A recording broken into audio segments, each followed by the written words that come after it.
एक रात रवि और सोनिया बैठे हुई थी। तो रवि भैया कुछ भूतों की कहानी सुनाइए ना, जिससे मुझे थोड़ा डर भी लगेगा। क्यों नहीं सोनिया, मैं तुझे एक ऐसी कहानी सुनाऊंगा जिससे तुझे डर भी लगेगा। ऐसा हुआ क्या था, मैं जानना चाहती हूँ। ठीक है फिर दोस्तों, कहानी शुरू करने से पहले मेरी आपसे एक रिक्वेस्ट है।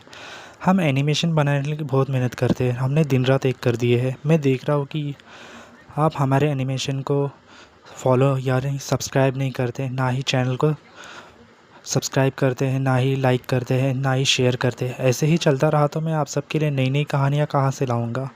सपोर्ट करो हमें, ताकि हम ऐसे ही डरावनी कहानियाँ लाते रहेंगे। चलिए फिर शुरू करता हूँ आज की कहानी।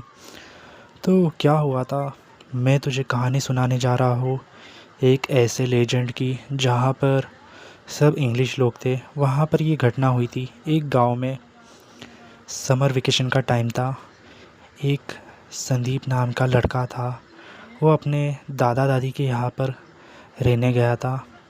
तो उसने सुना कि कोई अजीब सा आदमी है, रात के समय घूमता है और लोगों के ऊपर हमला करता है। इसके लिए उसने सोचा कि हो सकता है कि कोई ड्रिंकिंग किया हुआ आदमी हो, मुझे डरने की क्या ज़रूरत है। फिर उसको पता चला कि वो बात कर रहे हैं एल्सन बॉल की। एल्सन बॉल, हाँ, कहते थे कि जो एल्सन बॉन्ड को देख लेता है उसकी मौत पक्की हो जाती है। सबसे पहले वो विसल बजाता है, यानी कि सीटी। जिस किसी ने उसकी सीटी की आवाज़ सुन ली, वो धीरे धीरे करके उसे मार देता है। तो संदीप इस सब बातों से अनजान था। उसने दादा दादी के यहाँ पर गर्मी के वजह से, यानी कि समर वेकेशन के टाइम पर स्कूल में छुट्टियाँ थी, इसके वजह से उसने कहा कि गांव में जाकर छुट्टियाँ थोड़ी इन्जॉय करता हूँ। तो उसने सब कुछ ट्राई किया, खाना पीना, वहाँ पर घूमना, खेतों में उसे अच्छा लगता था, तालाब भी था वहाँ पर। फिर उसने कहा यार सब कुछ अच्छा ही तो है, सब लोग कहते हैं कि यहाँ पर घटना हुई है, लोग कुछ भी बोलते हैं, ऐसा लगता है कि मानो कहीं ना कहीं कुछ गड़बड़ है। फिर उसे एक गांव का आदमी मिलता है और उससे कहता है, संदीप कितने दिन बाद मिला। हाँ, थोड़े शहर में से आने ही नहीं मिला, क्या करूँ, पढ़ाई भी तो ख़त्म नहीं हो रही है। जब पढ़ाई बिढ़ाई होगी अच्छा खासा पैसा कमाऊँगा, आदमी बन जाऊँगा। हाँ ये सच है। तो मैंने सुना है कि हमारे गांव में कुछ घटना हो रही है, कहते हैं कि एंसन बॉल ने किसी ने देखा है उसे। हाँ बेटा, ये बात सच है, काफ़ी लोग उसको देख चुके हैं। वो समय रात के समय ही आता है, ऐसे टाइम पर आता है जिस किसी ने उसे सीटी की आवाज़ सुन ली तो वो पक्का मर जाता है। मैं कुछ समझा नहीं, मतलब ये क्यों मार रहा है? क्योंकि उसे इंसान का शिकार करना पसंद है। इंसान का शिकार, हाँ, बहुत लोगों को उसने मार कर रख दिया है। इसके वजह से उस सब लोग ने वहाँ पर रात के समय घूमने का ही बंद कर दिया है। इसके लिए मैं तुझे समझा रहा था, चाहे कुछ भी हो जाए, रात के समय यहाँ पर आना मत, क्योंकि मुसीबत हो सकती है। ऐसा क्यों? क्योंकि यहाँ पर वो शिकार ढूंढते रहता है। बहुत अजीब सा आदमी है, उसकी हाइट कम से कम 9 या 8 फीट की है।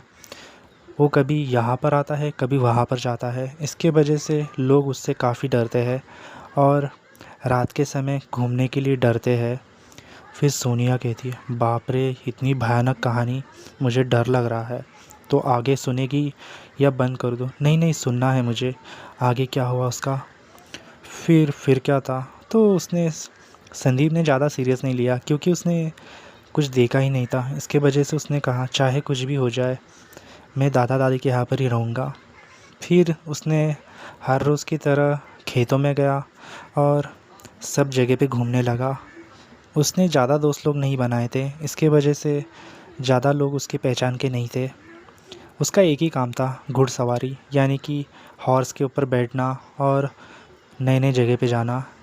हर रोज़ वो वही करता था और उनकी देखभाल भी करता था।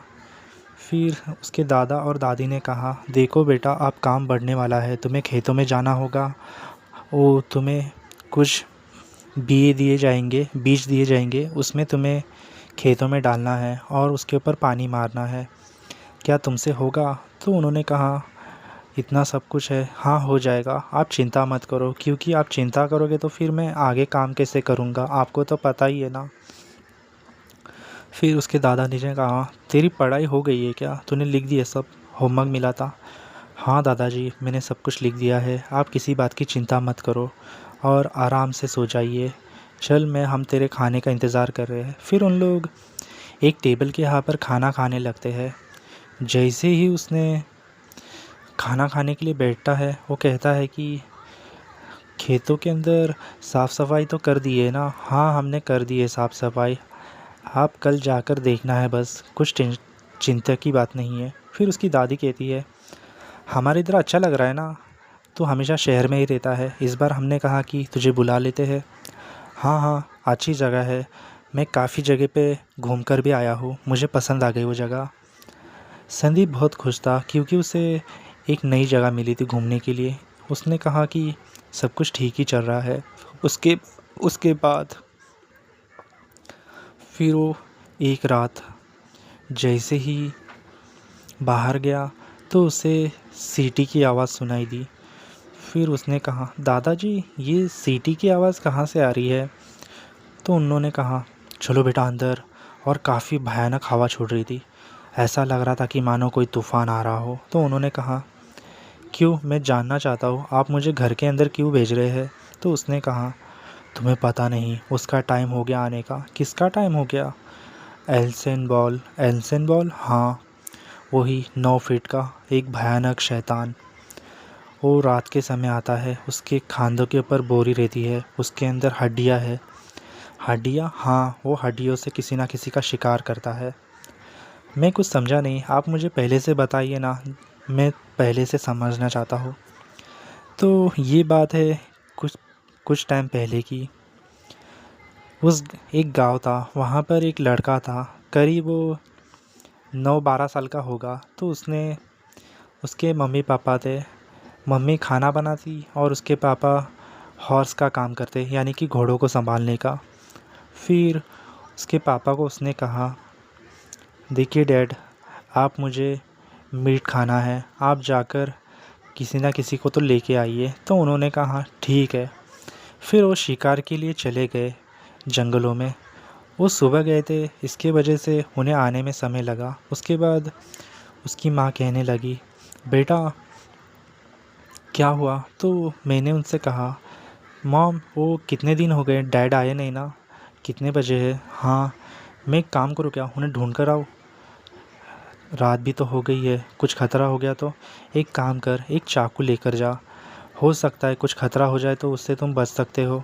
तो उन्होंने ऐसा बताया। उसके बाद जैसे ही उसने बताया तो देर क्या थी, उन लोग ने उससे बताया, मैं आता हूँ पापा को ढूंढ के। उसके बाद उसके पापा उसे जंगल में मिले और उन्होंने कहा, अरे बेटा यहाँ पर तू? हाँ, मैं आपको ढूंढते हुए आया था, क्या हुआ, चिकन मिला या नहीं मिला? तो उसने कहा कि नहीं, चिकन नहीं मिला। जैसे उस आदमी आदमी ने कहा उसके लड़के को चिकन नहीं मिला, उसका बेटा पागल हो गया और उसके पापा के ऊपर हमला करने लग गया। उसके पापा के उन्होंने टुकड़े कर दिए और बोरी में भरकर ले गया और उसके मम्मी को कहा, आप एक काम करो, इसे पका दो। उसकी माँ ने कहा, ठीक है, मैं पकाती हूँ। उसके बाद उसके माँ को लगा कि चिकन की इतनी गंदी बात। उसने कहा, हाँ हाँ, अभी अभी पकड़ कर ले आया हूँ। फिर उसने कहा, तुम्हारे पापा दिखाई नहीं दे रहे? उसके बाद उसने कहा, आते ही होंगे, उसमें क्या। फिर उसके दादाजी आए और उन्होंने कहा, कहाँ पर है पापा? तो उस लड़के को उन्होंने एक पेड़ के यहाँ पर बांध दिया। उसके ऊपर काफ़ी जुल्म करने लग गए क्योंकि उसने कुछ गड़बड़ कर दी थी। इसके लिए उसके दादाजी उसके ऊपर बहुत नाराज़ थे। उन्होंने हंटर से उन्हें मारने का चालू कर दिया, उस बच्चे को। उस बच्चे ने कहा, हाँ, मैंने अपने पापा को मार दिया है क्योंकि वो मेरे लिए चिकन नहीं लाए, इसके लिए मैंने सोचा कि उन्हें ही खा जाता हूँ। उसी चक्कर में उस दादाजी ने उसके ऊपर हंटर के इतने फटके मारे कि उस लड़के ने अपनी जान दे दी और उसकी ऑन द स्पॉट मौत हो गई। उसकी माँ कहने लगी, ऐसा भी कोई बेटा है जो किसी इंसान को खा ले, मैं तो अनजान थी। उसकी माँ रोने लग गई। फिर उस लड़के को एक श्राप लग गया, यानी कि वो एल्सन बॉर्न बन गया। कहते हैं कि रात होते ही एक आदमी था, वो घुड़सवारी कर रहा था, तो उसे एल्सन बॉर्न की सीटी की आवाज़ सुनाई दी। तो उसने देखा एक बड़ा सा आदमी मेंढक के जैसे कभी इस पेड़ के ऊपर कभी उस पेड़ के ऊपर ऐसे ही राउंड ऑफ करते गया और उसके सामने आ गया।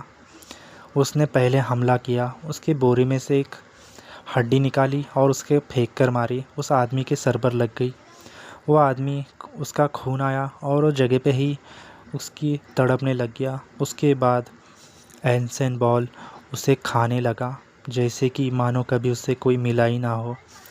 फिर ये किस्सा बहुत जगह पे फैल गया कि एल्सन बॉर्न की आत्मा रात के समय घूमती है। जिस किसी ने भी उसकी सीटी की आवाज़ सुनाई दी, उसके बाद उसकी मौत पक्की है। ऐसे ही उसने गाँव वालों को मार दिया। एल्सन बॉर्न की बहुत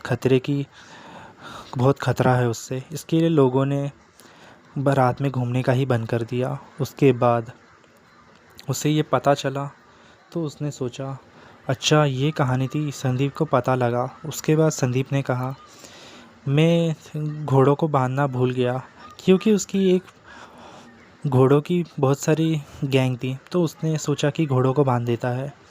तो जैसे ही वो संदीप घोड़ों को बांधने गया, उतने में उसे एल्सन बॉर्न की सीटी की आवाज़ सुनाई दी। उसने देखा तो उसके होश उड़ गए। एल्सन बॉर्न कभी इस पेड़ पे कभी उस पेड़ पर ऐसे ही करते करते उसके सामने आ गया। उसके बाद पूरा माहौल अचानक बिगड़ गया। जहाँ पर उजाला था वहाँ पर अंधेरा हो गया और बहुत हवा चलने लग गई। उसे देखकर वो डर गया और कहने लगा, ये सब क्या हो रहा है। उसके बाद संदीप नीचे गिर गया और उसे देखकर हैरान हो गया। उसके बाद वो सोचने लगा, आज मेरी मौत पक्की है। मैंने एल्सन बॉर्न को देख लिया और उसकी सीटी की आवाज़ भी सुन ली मैंने। उसके बाद संदीप के पसीने निकलने लग गए। उसके मुंह से आवाज़ ही नहीं निकल रही थी। उसके बाद वो सोचने लगा, अब मैं क्या करूं। मेरे पास कुछ ऑप्शन ही नहीं बचा हुआ है। अब मेरी जान बचेगा कौन। उसके बाद उसका एक डॉगी आया और वो भौंकने लगा। एल्सन बॉर्न उसे देखकर काफ़ी डर गया और वो इस पेड़ से और उस पेड़ से भागने लगा। ऐसा लगा कि एल्सन बॉर्न उस कुत्ते से डर गया। उसके बाद लोगों ने वहाँ पर डॉगीज़ पालने का चालू कर दिया। जिस घर में डॉगीज़ होता, एल्सन बॉर्न उसे देखकर काफ़ी डर जाता था। उसे लगता था कि वो जो डॉगी है उसे मारेगा। इसके वजह से उसने रात में समय जिस जगह पे कोई नहीं होता डॉगी बिगी, तो वहाँ से वो नहीं आता। काफ़ी भयानक थी। आज भी वो याद करते हैं। रात के समय एल्सन बॉर्न की आत्मा तड़पती है और अपना शिकार ढूंढती है। वो एल्सन बॉर्न आता है और हड्डियाँ फेंक कर मारता है। जिस किसी ने भी उसे देखा तो उसको साथ में लेकर उसे ऑन द स्पॉट उसके हाथों से मारना स्टार्ट कर देता है और उसका कलेजा बिलेजा सब फाड़ कर खा जाता है और जो बची कुची हड्डियाँ होती है वो अपने बोरी में डाल देता है। तो उस लड़के को उसके दादाजी ने सज़ा दी थी, क्योंकि उसने उसके बाप को ही खा गया था। कहते हैं ना दोस्तों, कोई कोई लालची होता है, बहुत कुछ कर देता है। तो कैसी लगी कहानी तुझे सोनिया? कहानी काफ़ी अच्छी थी, मुझे पसंद आ गई। दोस्तों, आपका क्या ख्याल है? आप मुझे कमेंट्स में बताओ। क्या आपको एल्सन बॉर्न के बारे में पता था? क्या कहानी है? मुझे बताइए ज़रूर। और मेरी कहानी कैसी लगी आपको कमेंट्स में बताना। दोस्तों, क्या आपके पास भी ऐसी डरावनी कहानी है? तो होगी तो आप हमें भेज सकते हैं। मैं हर कमेंट का आपको जवाब दूंगा और सोचूंगा कि आपकी कहानी आपके सामने लाओ, कोशिश करूंगा। और दोस्तों, हमारी कहानी आते रहेगी। आप सबका सपोर्ट चाहिए मुझे, क्योंकि अभी नई नई कहानियाँ आने वाली बाकी है। सपोर्ट करो हमें और चैनल को सब्सक्राइब कर लो। और दोस्तों, 75% लोग अभी तक चैनल को सब्सक्राइब नहीं किए हैं। वीडियो देखकर छोड़ देते हो। आपको पता नहीं वीडियो बनाने के लिए कितनी मेहनत लगती है। सपोर्ट करो। आप सबके सपोर्ट की हमें काफ़ी ज़रूरत है। दोस्तों आप सब हमें सपोर्ट नहीं करोगे तो फिर हम आप सब के लिए ऐसी डरावनी कहानियाँ कैसे बनाएंगे। फॉलो करो हमें ताकि हमें और मौका मिले आप सबको एंटरटेनमेंट करने का। और दोस्तों कुछ कमेंट्स हो तो आप मुझे बता सकते हो, मैं हर इसका जवाब दूंगा। और मिलते हैं दोस्तों ऐसे ही डरावनी कहानी में। सब्सक्राइब स्कैरी सब।